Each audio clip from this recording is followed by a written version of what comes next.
Udumo kuNkulunkulu kweliphezulu nokuthula emhlabeni kubantu abathokozelwa nguye. Baba uNsibande uyakubingelela dlalifa izulu. Ngithi uJesu Kristu iNkosi. Siyambonga ke kakhulu uthando lwakhe akasithande ngalo. Besisebhekville ngempela sonto ngibonge bonke abafikile. uNkulunkulu akubusise nawe ngokuba bekhona enkonzweni zasebhekville. Sakhonza kahle, sakhonza kamnandi. Siyambonga uNkulunkulu kakhulu. Nonke niphumelelile futhi ngikholwa ukuthi nonke nibuyele kahle emakhaya. Ngoba kukho esikuzwile, akukho futhi okubikiwe. Yahamba kahle kakhulu inkonzo. Sibonge konke okwenziwe. Lokudla kwakumnandi. Mase ngizwa ke kwabangihlebelayo. Bathi uyalishaya ibhodu nokulunga. Naye lekelelana nabo. Hawu yazi siyambonga uNkulunkulu, siyambonga uNkulunkulu kakhulu. Khuleke ndodakazi. Ukhule, uqine kakhulu kwelikamoya. Siyabonga kakhulu kumfundisi uMashabalala.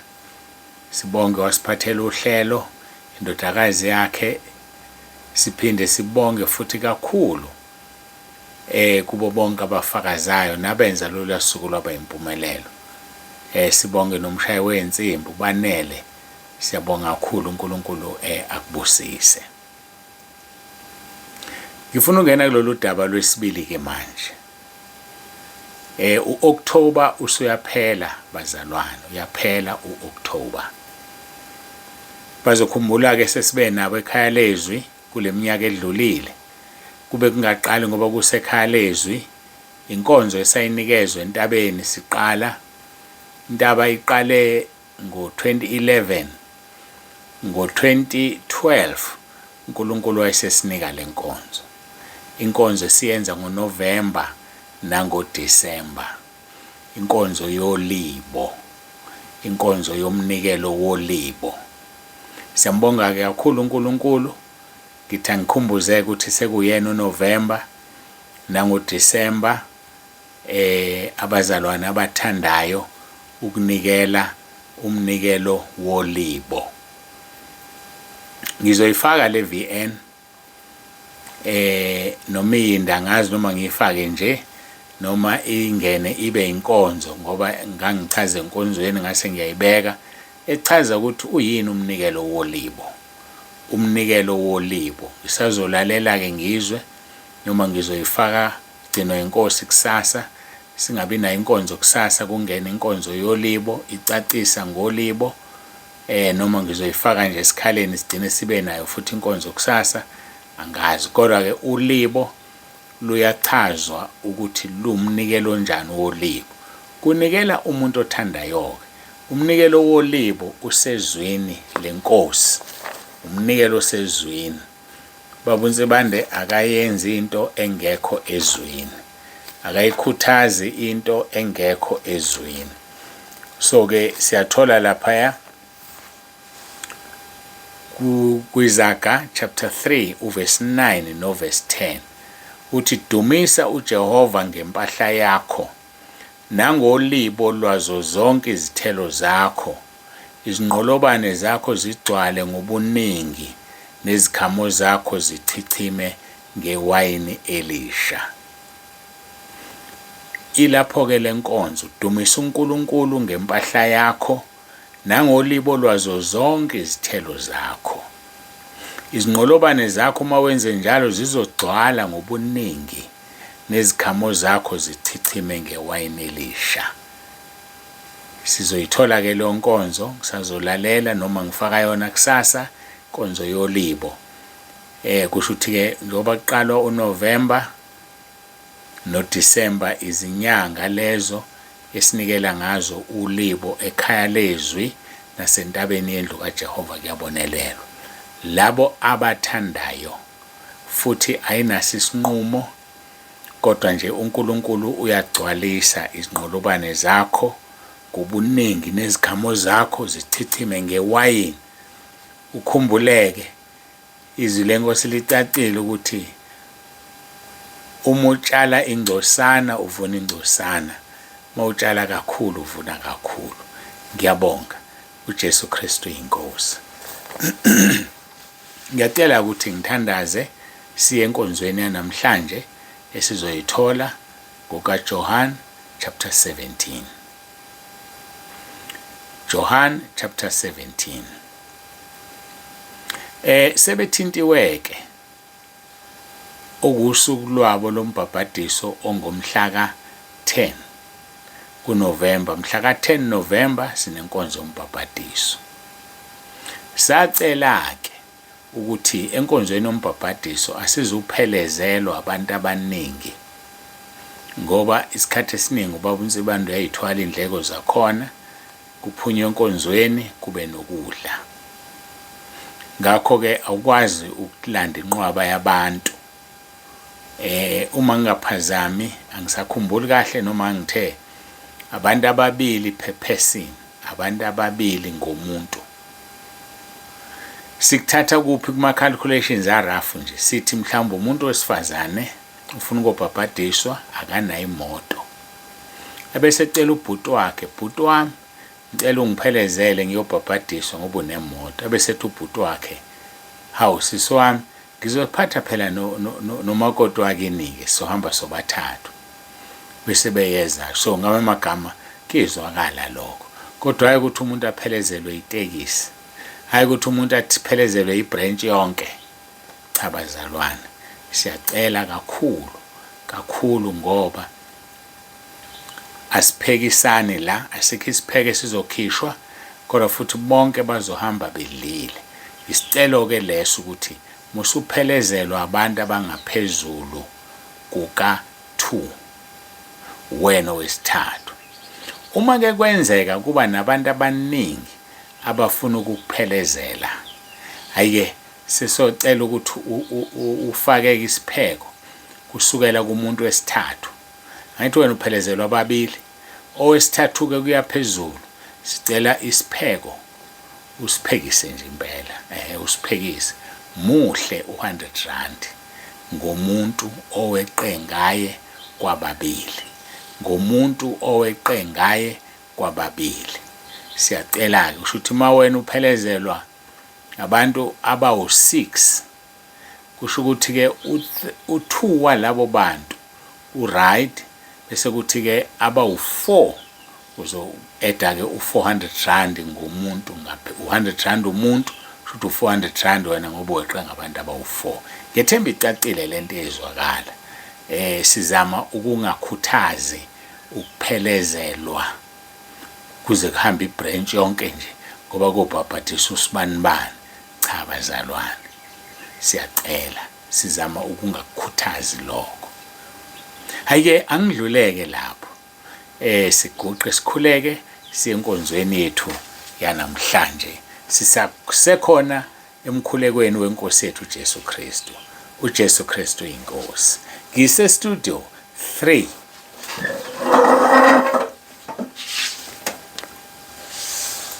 Babongcwele babolungileyo, uNkulunkulu nomusa, siyazithoba phambi kobuso bakho. Siyabonga uthando sithande ngalo, siyabonga ukulondwa, sibonga ukugcinwa.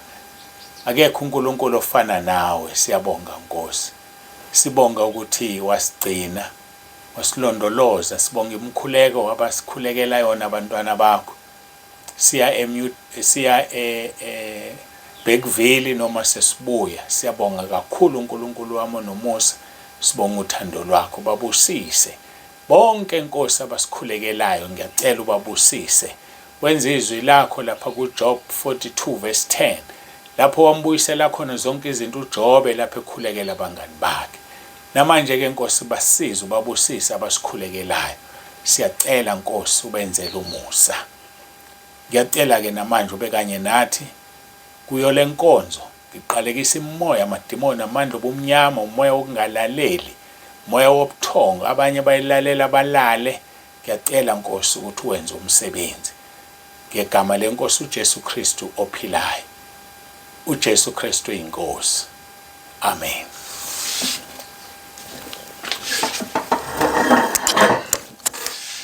Siyambonga uNkulunkulu wethu kakhulu bangcwele, siyamdumisa. Akekho ufana naye, akekho njengaye.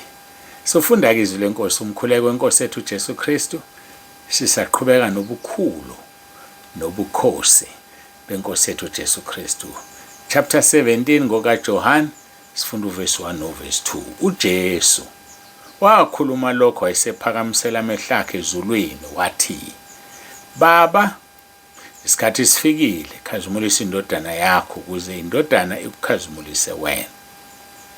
Njengalokhu iphila amandla phezu kwenyama yonke ukuba bonke uyiphe bona ibaphe ukuphila okuphakade. Siyambonga uNkulunkulu wethu kakhulu. Siyaqhubeka ke siya kwabase-Efesu chapter 1. Ngenqothi ke kanti sagcina ukuxoxa, ngizoqala kude. Ngicabanga ukuthi silaphaya sizobona ukuthi sikuverse 17 noma siku-18. Verse 15 Efesu chapter 1. Ngalokho nami sengizwile ngokukholwa kukini eNkosini uJesu nothando kubo bonke abangcwele. Angiyeki ukubonga ngenxa yenu, nginikhumbula emkhulekweni yami. Verse number 17.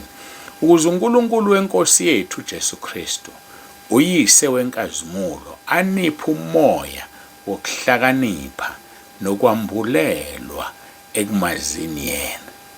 Asikhulumile impela kakhulu nokwambulelwa ekumazini yena. Verse 18.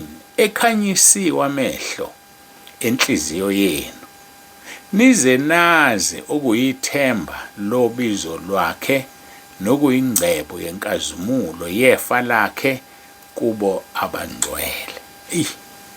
Lemnandi verse 17 no verse 18. Uyise wenkazimulo akanipha umoya wokuhlakanipha nokwambulelwa ekumazini yena. Kodwa ngesikhathi enipha lo moya, amehlo enabe enjani ekhanyisiwe, amehlo enhliziyo yenu. Ithanda ukujula ke le. Uma umuntu edlule emhlabeni, uba kumoya abona izinto zikamoya. Umpostoli uJohane lapha kwisambulo ababhala incwadi zomlando bathiwa esePatmos ekhishwa amehlo, kodwa unezinto azibonayo ngoba esebuka ngamehlo enhliziyo, ngamehlo kamoya. Lawa amehlo athandazela uPawulu ukuthi akhanyiswe, ekhanyisiwe amehlo enhliziyo yenu, ngoba kusiza ukwambulelwa nokunika ukuhlakanipha, kanti kunika umuntu ongaboni kumoya. Ngoba ngisho nalabo abangaboni ngokwenyama, kodwa kumoya bayizona impumputhe, bayabona kumoya. Ilokho okufunakalayo nokudingakalayo ukuthi akhanyiswe amehlo enhliziyo, avulwe amehlo enhliziyo, sikwazi ukubona izinto ebesingeke sizibone ngamehlo enhliziyo. Ngoba iwona semqoka, iwona sebenzayo uma uphuma kulomzimba, ngoba amehlo kamoya ngesikhathi evaleka lawa uthula, phuma umphefumulo, kuqala kusebenze lawa kamoya. Adinga ukukhanyiswa ke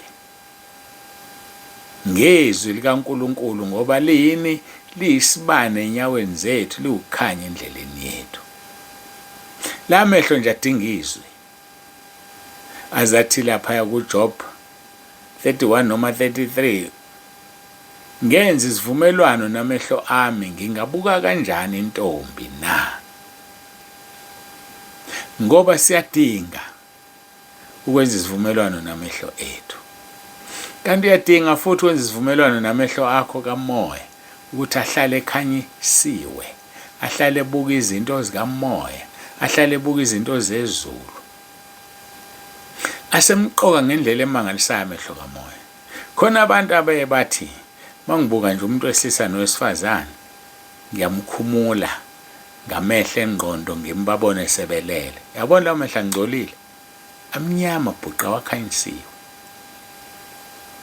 Umuntu mayibuka umuntu amajini mayiselele naye, amehlo lawa angcolile, amehlo adinga ukuklinwa, amehlo buka ngawo izinto emaphusheni, uze uphupha amaphupho amabi, uvuke lapho ulikhumbule, uvuke lapho ungcolile. Amehlo akho angcolile, adinga ukukhanyiswa. Anjani amehlo akho? Ubonani ngawo? Omunye uthi ebona omunye nje bekhuluma benobulili obungafani, usethini yena bayathandana, uyaconclude. Angcolile amehlo, adinga ukukhanyiswa. Awakhanyike engakliniwe, ayagezwa kuqala ngegazi leNkosi uJesu, abese yakhanyiswa. Mayesekhanyisiwe abesebona. Uthi-ke masifunda from verse 17, ukuze uNkulunkulu weNkosi yethu uJesu Kristu, uyise wenkazimulo, aniphe umoya wokuhlakanipha nokwambulelwa ekumazini yena, ekhanyisiwe amehlo enhliziyo yenu. Ngoba ngeke kusize ukumbulelwa kwambulelwe umuntu ongaboni. Ngeke kusize ukuhlakanipha, ukuhlakanipha kuya kumuntu ongenamehlo. Ikumoya abazalwane la, angikhulumi ngamehlo enyama, angikhulumi ngabazalwane aba-challenged nge-disability, no. Ngikhuluma ngamehlo kamoya. Akusizi ngempela uthola ukuthi umuntu uhlakaniphile, kodwa uhlakaniphela izinto ezingcolile. Amehlo kamoya abuthuntu, amehlo kamoya waboni. Ngaphezu kokuhlakanipha wambulelwe lo muntu, unezambulo lo muntu, kodwa izambulo azimusa indawo ngoba kuzona ezasezulwini. Amehlo anjani? Awakhanyisiwe. Sidinga ukuba namehlo akhanyisiwe, amehlo enhliziyo. Lithi-ke nize nazi ukuyithemba lobizo lwakhe. Uma amehlo ekhanyisiwe, uyakwazi ukuyithemba lobizo obizelwe lona. Umuntu okhanyisiwe amehlo akadideki ngento ayinikeziwe, wazi kahle nginikezwe lokhu, uyakwazi futhi angakunikezwanga, angawunqamula umncele. Ngiyakhumbula ukuthi kusanda ukuqala abantu abaningi bebengihlupha ngamaphupho afuna ukuchazwa. Ngisho ngithi no, uNkulunkulu akangiphanga inkonzo yokuchaza amaphupho. Yikho sisekhaya lezwi unginikizwe mina uNkulunkulu. Udinga ukwazi ukuthi unikweni. Uze wazi ukuthi unikweni udinga amehlo akhanyisiwe. Ngoba engakhanyisiwe uzukwazi ukuthi uphetheni. Awazi ukuthi yini oyinikeziwe. Amehlo akho adinga ukukhanyiswa ukuze akhanye. Qala lapha yawuvuma uJesu ngoRoma 10 verse 9. Qala lapha yamawusuvuma uJesu uvuma izono zakho. Then usuzokwazi ukuthi ube namehlo akhanyayo, abone izinto okufanele azibone. Sidinga ukuhamba amehlo ethu ekhanyisiwe enhliziyo ukuze sikwazi ukuyithemba lobizo lwakhe. Uma umuntu ekubiza, kwenzeka izinto ezimbili kuwena. Number 1, ubizwa iboss. Hawu Nkosi yami sengoneni. Ngafuna ema-ofisini amakhulu, kodwa yini engiyonile. Noma ikubiza iboss, engathi izolunga lento ebengiyiphupha. Phuphe phela ufethu ngithola increment. Ngiyasola ngiyotshelwa ukuthi ngiya-increaselwa manje noma ngiyaphronyothwa manje. Ebona lo nto le. So sidinga amehlo ethu akhanyiselwe ubizo esibizwe ngalo. So wena uma ubizwa iboss yakho, amehlo akho kamoya ayakhanya athi hey mhlambe ngithola ipromotion, hey engabe sengoneni mhlambe ngiyoxoshwa. Kodwa nawe uyayazi impilo oyiphilayo emsebenzini, uyakwazi ukonile nongakonanga. Uthi udideka kodwa ubikhona ithemba lokuthi angiyazi angenzela ukuthi ngizoxoshelwana. So sidinga ukuhamba amehlo ekhanyisiwe. Sidinga ukuhamba amehlo enhliziyo ekhanyisiwe ukuze sazi ukuyithemba lobizo lwakhe nokuyingcebo yenkazimulo yefa lakhe kubo abangcwele. Hayi-ke ngokugcina iNkosi kusasa sohlala phezu kwengcebo yenkazimulo yefa kubo abangcwele. Kodwa nje la sigcine sixoxa kahle amehlo engqondo adinga ukukhanyiswa. amehlo enhliziyo mawakhanye ukuze ukwazi ukuyithemba lo bizo lwakho. Wazi ukuthi uthembeni, uzonikezwani emva kobizo, uzonikezwani emva kokumenyezwa kwegama lakho. Siyambonga uNkulunkulu wethu kakhulu, siyamdumisa. Ungcwele, ungcwele, ungcwele uJehova Sebawothi. Ungcwele, ungcwele, ungcwele uJehova Sebawothi. Akekho njengaye, akekho fana naye. Masibe ngcwele bazalwane, njengokuba uNkulunkulu wethu engcwele. Masigoqe sikhuleke.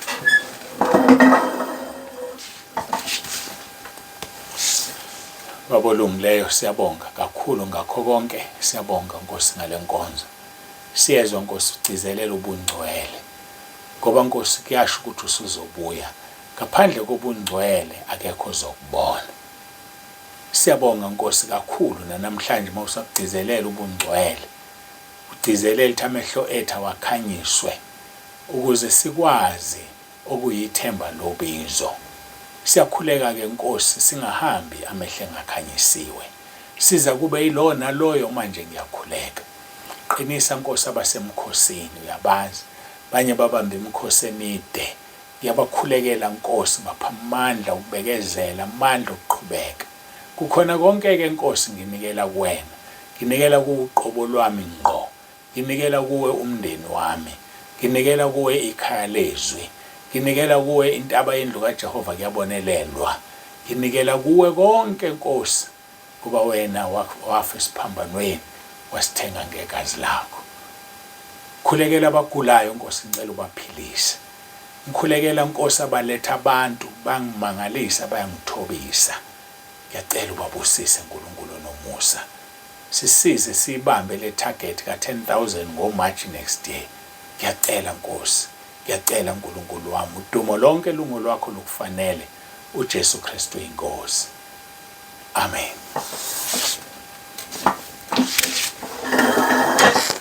Siyambonga uNkulunkulu kakhulu, siyambonga, siyamdumisa. Ngithanda ukukhuluma lento, uNkulunkulu uyangikhumbuzana la sengithandaza abantu abaletha abantu. Abanye babo bayafika. Ngiyacela bazalwane, mawuletha umuntu ungamntshonti, mazise ukuthi uyamletha. Sengikunothise kaningana kunabantu abaletha abantu bengazi. Athi esemlethile kuthiwa ukuthi lo muntu amlethayo ukhona ekhaya lezwi. Kuphawu lokuthi awuxoxanga naye. Ngophela ngokuxoxele nawe bezokutshela ngiyayithola inkonzo zalapho. Khona manje uzofaka umuntu okhona ekhaya lezwi. Wes uzofaka umuntu owayelethwa wena. Usukhohliwe wena ukuthi wamletha and usekhona kaphumile. Awu, ngiyathuka mina. Izimangalise engihlangana nazo. Umuntu aletha umuntu owamlethayo. Okuphawulo lokuthi akakhulu yikho irate yokuphuma kwabantu enkulu kangaka. Uyazi ukuthi namhlanje bekulethwe abantu abawu-35. Kwafana nokuthi kulethwe abantu ababili ngoba kuphume 33. Ekseni nje kulethwe abantu abawu-35 kube kuphuma abantu abawu-33. Uphawu lokuthi abantu abatshelwe lutho. Abantu bayathathwa nje bafakwe ekhaya lezwi. Bafowethu abantu bayadayiselwa ikhaya lezwi. Abantu uyabachazela balithanda ikhaya lezwi. Kwesinye isikhathi kukubiza ukuthi uthumele inkonzo, umuntu azathi hey nami ngifake. Yebo abantu siyabafuna, siyabathanda. Kodwa kusizana ukuthi ngisebenze kangaka. Ngisebenzela ukufaka abantu ababili. Ngivuke ngo2:30 webazalwane. Ukuthi ngiyekile nje ukunitshela kade ake ngithule. Ngoba ngibonile ukuthi kanti akubonakala ngathi ake ngithule. Yazi ukuthi izolo ekseni baphinde bayivala le namba izolo ekseni. Ngathula ngathi ake ngithule. Abakwazi ukubona sebeyobona ukuthi hawo inkonzo ayizi ngenamba ejwayelekile, ukuthi kune problem kule namba. So ngenhlanhla ke bengiyona inkonzo ebi live kodwa bekuyinkonzo kamfundisi uZulu. Base beyivula ntambama. Yabona ukuthi sekudlalwa ngamje la. Ivalwe ekseni ivulwe ntambama kanti normally bathi ivulwa after 24 hours. Bayivula ntambama ngaphusha okuncane ngashiya engakanani ama-message. Ngavuka ngo2:30 ngaqala ngibhala abantu okufanele bangene abagcine bewu-35 plus namanye ama-messages. Mase ngithi ngiyabafaka abantu kuphuma inqwaba angazi ikhishwe yini. Kodwa sengiyacabanga ilento ukuthi abantu abachazelwa out of 35 kuphume 33. Kusho ukuthi bengisebenze kangakanje ngifaka abantu ababili mina. Bafowethu ngiyacela ngibathanda impela abantu kodwa ke sibambisana neni ke nikhulume nabantu. Kungcono kungena abantu abawu10 bengezuphuma kunokufaka abantu abawu35 kanti kuphuma abantu abawu33. Kusho nje igroup ikhule ngo2 kuphela, ikhule nje ngabantu ababili kodwa kusetshenzwe abantu abawu35. Ake ube nonembeza nawe ubuke ukuthi hawo lenceko kaNkulunkulu engifukuzisa kangaka abantu bami bayaphuma. Kuhle lokho, kuyabongeka iNkulunkulu. Hayi ngoba ngiyavuka impela nje futhi kuphela ngiphuzile emuva ngo2:30 sengivuka ngo2 kahle kahle. Ngivuka ngo2. So isasebenza ke inamba ayivaliwe 06377555162. Kodwa ngiphezulu kwemizamo yokubuka ukuthi yini engingayenza ukuze ingavalwa. Kodwa nje bebeyivalileke izolo. Abanye babonile. Kodwa ngiyacela ke ukuthi ke siqhubeke nokuyikhulekela le namba, siqhubeke nokuletha abantu. Siyabacela ukuze sikwazi ukuthola le nkonzo yomhla ka30 kuMarch ngonyaka ozayo. Baba uNsibande useyavalelisa. Ngiyanithanda nonke emakhaya. uNkulunkulu abe nani. UJesu Kristu iNkosi.